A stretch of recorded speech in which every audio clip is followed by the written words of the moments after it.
Reed's Spider-Man Crawl Space Edition. I'm, of course, your host, Ryan Reed, creator and webmaster of Comics Havoc. Please come check us out.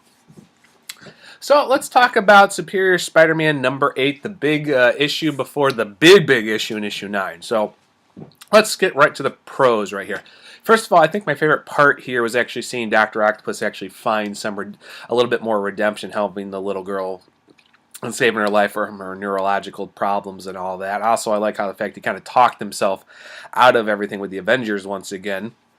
Even though I think the Avengers didn't go to quite the extremes of finding out, Spider-Man was who he says he was, but I'll get that into the cons in a little while.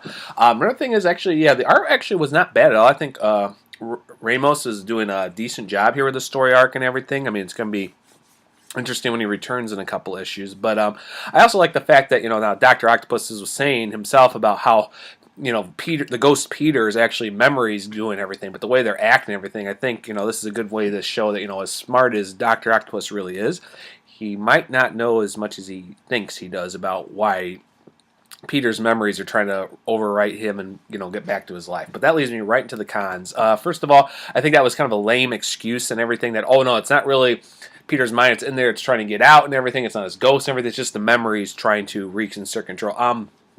Memories don't work like that.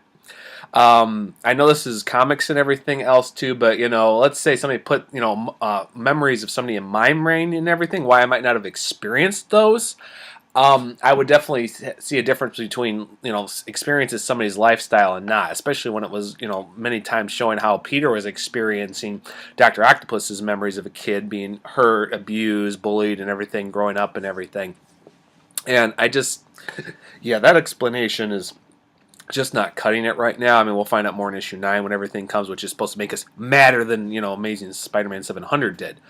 Another thing was, I don't think the Avengers went to the extreme they needed to go to get everything with Spider-Man, because, they did the test. They noticed there's a little bit of strange brainwave patterns, which is how, Otto figured out that it's Peter's memories that are causing problems and everything. But considering their connections and everything, they should have been able to get a telepath who would have just taken it right there. That's kind of like, don't insult my intelligence kind of thing with the Avengers. I mean, I can see how they are still getting a little bit away about, beating up the criminals and everything and, executing massacre. But, I think that part doesn't work. I mean, let's face it, all the Avengers have done more questionable things. I mean, Thor definitely has in the past. Cap did because he was a soldier. I mean, I think those parts got hit perfectly, but at the same time, I don't think it's enough. So actually, I'm going to give the issue 2.5 out of 5 webs in here. It's not bad. Everything with Cardiac was actually pretty enjoyable and handled well, but not quite what I had in mind for the story arc, so we'll see where everything goes.